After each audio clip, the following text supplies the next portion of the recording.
آپ نے قارون کا نام تو سنا ہوگا۔ قارون کو دنیا سے رخصت ہوئے ہزاروں سال گزر گئے ہیں، لیکن آج بھی لوگ قارون کے نام کو جانتے ہیں اور قارون کے خزانے کی مثال دیا کرتے ہیں۔ اللہ نے قرآن مقدس میں قارون کو عبرت کا نشان بنا دیا ہے۔ کیا آپ جانتے ہیں جس کے نام کو صدیوں سے آپ سنتے چلے آئے ہیں، جس کے خزانے کا تذکرہ آج بھی کیا جاتا ہے، وہ قارون تھا کون؟ قارون بنی اسرائیل میں سے تھا۔ وہ موسیٰ علیہ السلام کا چچا زاد بھائی لگتا تھا۔ موسیٰ علیہ السلام کے ہاتھوں پر اس نے ایمان لایا تھا، اور موسیٰ علیہ السلام نے جب ہجرت کی تھی تو موسیٰ علیہ السلام کے ساتھ اس نے بھی ہجرت کی تھی۔ قارون جوان تھا، ہٹا کٹا تھا، خوبصورت تھا، حسین و جمیل تھا، ساتھ ہی ساتھ وہ توریت کا بہت بہترین قاری تھا۔ قارون لوگوں کو جمع کر کے ان کے سامنے توریت سنایا کرتا تھا، اور بنی اسرائیل کے لوگ قارون کو بہت پسند کرتے تھے۔ اللہ تبارک تعالیٰ نے ان تمام خوبیوں کے ساتھ قارون کو بے شمار دولت بھی عطا کی تھی۔ تاریخ میں آتا ہے قارون کے خزانوں کی چابیاں تقریباً 300 اونٹ اٹھایا کرتے تھے۔ آپ اندازہ لگائیں کہ جس کے خزانوں کی چابیاں 300 اونٹوں کا بوجھ ہو، اس کے خزانے کتنے ہوں گے۔ فرمایا گیا کہ اس کا جو محل تھا، اس محل کے اندر تقریباً 3000 کمرے موجود تھے۔ قارون اپنے دور کا اس وقت روئے زمین پر سب سے زیادہ امیر آدمی تھا۔ جب اللہ تعالیٰ نے موسیٰ علیہ السلام پر زکوٰۃ کا حکم نازل کیا کہ بنی اسرائیل کو حکم دو کہ اب وہ زکوٰۃ نکالیں، موسیٰ علیہ السلام نے قارون کو بلایا اور آپ نے فرمایا کہ بنی اسرائیل میں تو سب سے زیادہ مالدار ہے، اللہ نے مال سے زکوٰۃ نکالنے کا حکم دیا ہے، تو تو اپنے مال سے زکوٰۃ نکال۔ موسیٰ علیہ السلام کا حکم سن کر قارون نے کہا، میں اپنے مال کا 1000واں حصہ زکوٰۃ کے طور پر اللہ کے نام پر نکالوں گا۔ اس کے بعد وہ اپنے گھر گیا۔ گھر جانے کے بعد اس نے کیلکولیشن کرنا شروع کیا۔ جب اس نے اپنے سارے مال کا حساب لگایا اور پھر زکوٰۃ کے طور پر 1000واں حصہ نکالنے کا حساب کتاب کیا، تو پتا چلا اگر میں 1000واں حصہ بھی نکالتا ہوں تو میرا اچھا خاصا مال نکالنا پڑے گا زکوٰۃ کے طور پر، یعنی اللہ کے نام پر دینا پڑے گا۔ اب اس کے دل میں مال کی محبت، مال کی لالچ پیدا ہو گئی، اور قارون کے ذہن میں شیطان نے یہ وسوسہ پیدا کر دیا کہ اللہ نے زکوٰۃ کا حکم دیا بھی ہے، یا موسیٰ اپنی طرف سے ہمارے مال و دولت کو ہتھیانے کے لیے یہ سازش رچ رہی ہیں۔ قارون نے بنی اسرائیل کے تمام سرمایہ داروں کو، یعنی تمام دولت مندوں کو جمع کیا، اور جمع کرنے کے بعد کہا، اے لوگوں بتاؤ، موسیٰ علیہ السلام نے ہمیں جو زکوٰۃ کا حکم دیا ہے، اس کے بارے میں تمہاری کیا رائے ہے؟ تم نے آخر کیا سوچا ہے؟ اس پر تمام لوگ ایک زبان ہو کر کہنے لگے، قارون، ہم سب میں سب سے زیادہ دولت مند تو ہے، بتا تو اس کے بارے میں کیا کہتا ہے؟ قارون کہنے لگا، مجھے تو ایسا لگتا ہے ہم لوگ خاموشی کے ساتھ موسیٰ علیہ السلام کی جو ہر بات کو مان لیتے ہیں، ہماری اسی شرافت کا فائدہ اٹھاتے ہوئے موسیٰ علیہ السلام اپنی طرف سے ہمیں زکوٰۃ کا حکم دے رہی ہیں، تاکہ وہ ہم سے ہمارے مال کو لے کر خود اس کے مالک بن جائیں۔ یعنی موسیٰ علیہ السلام نے معاذ اللہ ہمارے مال کو ہڑپنے کا یہ پورا پلان بنایا ہے۔ میں نے تو یہ فیصلہ کر لیا ہے، میں موسیٰ کو زکوٰۃ کے طور پر کچھ بھی نہیں دوں گا۔ اس پر تمام سرمایہ دار کہنے لگے، ہم میں سب سے بڑا سرمایہ دار تو ہے، اگر تو مال دینے کو تیار نہیں ہے تو ہم بھی زکوٰۃ نہیں دیں گے۔ اس پر کسی نے کہا، اگر ہم زکوٰۃ نہیں دیں گے، موسیٰ علیہ السلام ناراض ہو گئے، آپ نے ہمارے حق میں بد دعا کر دی، اللہ کا عذاب آیا تو ہم تو سب کے سب مارے جائیں گے۔ اس پر قارون نے کہا، ہمیں ذرا بھی گھبرانے کی ضرورت نہیں ہے، میں نے ایک ایسا پلان تیار کر رکھا ہے کہ جس پلان کے تحت ہمیں کچھ نہیں ہوگا، بلکہ موسیٰ خود اپنے جال میں الجھ جائیں گے۔ لوگوں نے کہا، ایسا کیا پلان ہے؟ اس نے کہا، جاؤ جا کر فلاں فاحشہ عورت کو بلا لاؤ، اس کے بعد میں بتاتا ہوں ہمیں کیا کرنا ہے۔ اس کے حکم پر اس فاحشہ عورت کو بلایا گیا۔ قارون نے اکیلے میں اس عورت کے ساتھ کچھ منصوبہ بندی کی، اور اس کے بعد بنی اسرائیل کے لوگوں سے کہا، اے لوگوں، جب میں تمہیں بلاؤں تو سب کے سب آ جانا، پھر دیکھنا کہ آخر کیا ہوتا ہے۔ لوگ چلے گئے۔ قارون اللہ کے نبی سیدنا موسیٰ علیہ السلام کے پاس جاتا ہے اور جا کر عرض کرتا ہے، اے اللہ کے کلیم، بہت دن ہو گئے آپ نے واعظ و نصیحت نہیں فرمائی، بنی اسرائیل کے لوگ آپ کی واز و نصیحت کو سننے کے منتظر ہیں۔ موسیٰ علیہ السلام نے فرمایا کہ ٹھیک ہے، جاؤ بنی اسرائیل کے لوگوں کو ایک جگہ پر جمع کرو، میں واز و نصیحت کرنے کے لیے تیار ہوں۔ اب قارون نے بنی اسرائیل کے تمام لوگوں کو جمع کیا اور اس کے بعد موسیٰ علیہ السلام تشریف لاتے ہیں۔ موسیٰ علیہ السلام نے تقریر کرنی شروع کی۔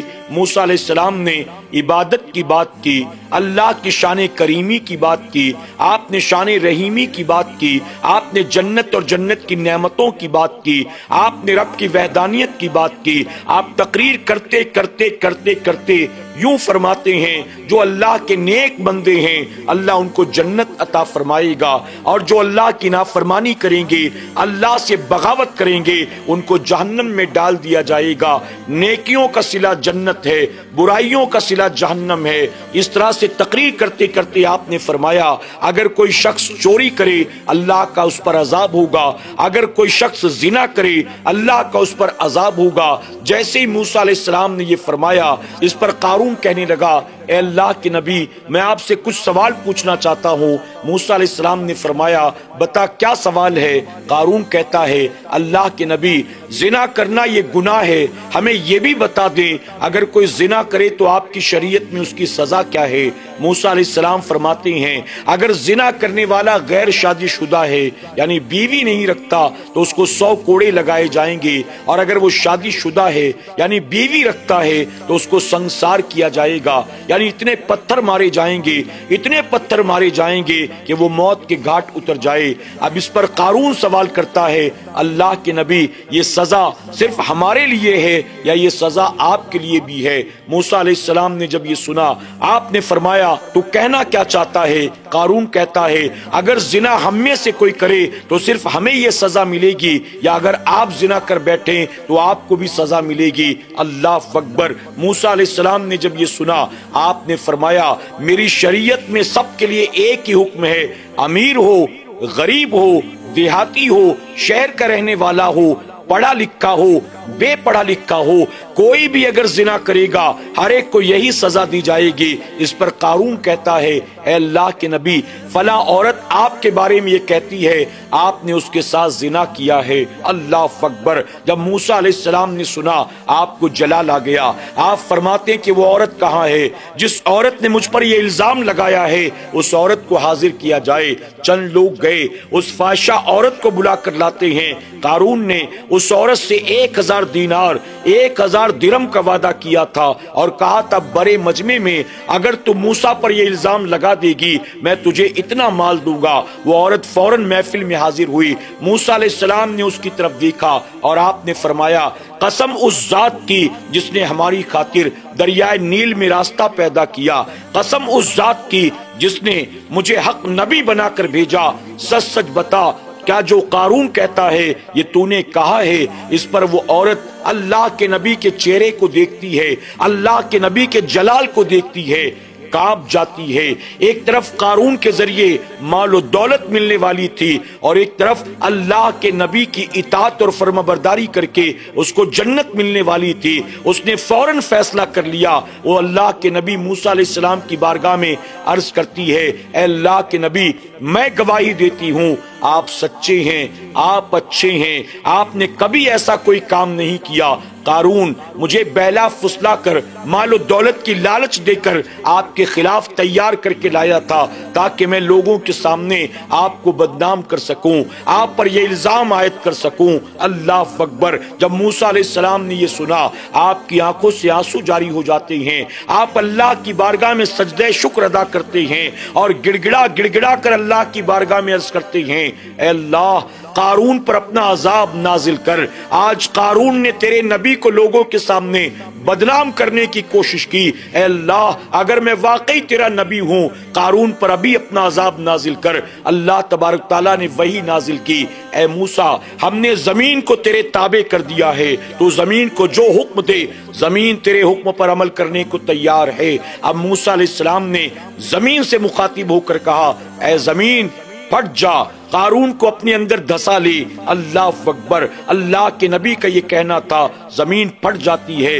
قارون اپنے سنگی ساتھیوں کے ساتھ اپنے مال و دولت و خزانے کے ساتھ زمین میں دھسنا شروع ہو جاتا ہے۔ جب اپنے ٹخنوں تک زمین میں دھس گیا، رونے لگا، گڑ گڑانے لگا، اے اللہ کے نبی مجھے بچا لے، میں اپنی غلطی پر نادم ہوں، میں زکوٰۃ دینے کے لیے تیار ہوں، بس مجھے بچا لے۔ موسیٰ علیہ السلام نے زمین کو حکم دیا اور پکڑ اور پکڑ، یہاں تک کہ وہ پنڈلیوں تک زمین میں دھس گیا۔ کہنے لگا میں آپ کا رشتہ دار ہوں، میں آپ سے محبت کرتا ہوں، میں نے آپ کی بڑی اطاعت کی اور خدمت کی ہے، مجھے معاف کر دے۔ موسیٰ علیہ السلام نے زمین سے کہا اور پکڑ، اپنے گھٹنوں تک زمین میں دھس گیا۔ آپ نے فرمایا اور پکڑ، اپنی کمر تک زمین میں دھس گیا۔ آپ نے فرمایا اور پکڑ، اپنے سینے تک زمین میں دھس گیا۔ وہ زمین میں دھستا جا رہا تھا، روتا جا رہا تھا، معافیاں مانگتا جا رہا تھا، اور موسیٰ علیہ السلام زمین کو حکم دیتے جا رہے تھے اور پکڑ اور پکڑ، یہاں تک کہ ابو قتادہ رضی اللہ تعالیٰ عنہ فرماتے ہیں موسیٰ علیہ السلام نے قارون کو زمین میں ایسا دھسایا تھا کہ وہ آج بھی زمین میں دھستا چلا جا رہا ہے اور قیامت تک زمین میں دھستا چلا جائے گا۔ اللہ اکبر۔ قارون اپنے مال و دولت کے ساتھ زمین کے اندر دھس گیا، قارون کا سب کچھ ختم ہو گیا، صرف قیامت تک کے لیے اس کا نام باقی رہ گیا۔ اللہ نے قرآن مقدس میں قارون کو عبرت کا ایسا نشان بنا دیا، ایسا نشان بنا دیا، آج بھی اس کا نام بلائے نہیں بھولتا، لوگ اس کے قصے جانتے ہیں۔ یاد رکھیں، اللہ کوئی نعمت عطا کرے، اللہ اگر عزت عطا کرے، اللہ اگر حسن و جمال عطا کرے، اللہ اگر خوبصورت آواز عطا کرے، اللہ اگر اعلیٰ حسب نسب عطا کرے، اللہ اگر مال و دولت عطا کرے، تو اس سے مراد یہ نہیں ہے انسان اللہ سے بغاوت کرے، اللہ کی نافرمانی پر اتر آئے، وہ یہ سمجھے کہ سب کچھ میں نے اپنے علم کی بنیاد حاصل کیا ہے، عقل کی بنیاد حاصل کیا ہے، تجربے کی بنیاد حاصل کیا ہے، اپنی محنت مشقت کی بنیاد حاصل کیا ہے، اب میں چاہے جو بھی کر لوں میرا کوئی کچھ بھی نہیں بگاڑ سکتا ہے۔ مال بڑھتا چلا جائے گا، عزت بڑھتی چلی جائے گی، شہرت بڑھتی چلی جائے گی، یہ ہماری بہت بڑی غلط فہمی ہے۔ یاد رکھیں، جو رب یہ نعمتیں دینا جانتا ہے وہی رب یہ نعمتیں لینا بھی جانتا ہے۔ اگر رب نے ہمیں اور آپ کو نعمت عطا کی ہے تو اس نعمت کو اپنے رب کے لیے ناراضگی کا سبب نہ بنائیں، اس نعمت کے ذریعے اللہ کی بغاوت نہ کریں، اللہ کی نافرمانی پر نہ آمادہ ہو جائیں۔ یاد رکھیں، ورنہ جس رب نے اس مال و دولت کو، عزت و شہرت کو صدیوں میں عطا کیا ہے، چند لمحوں میں سب کچھ تباہ برباد ہو جائے گا۔ اللہ ہمیں اور آپ کو قارون کے واقعے سے سبق حاصل کرنے اور اللہ کی تمام نعمتوں کا شکر ادا کرنے اور اللہ کی راہ میں اپنے مال کو خوشی خوشی خرچ کرنے کی توفیق عطا فرمائے، آمین یا رب العالمین۔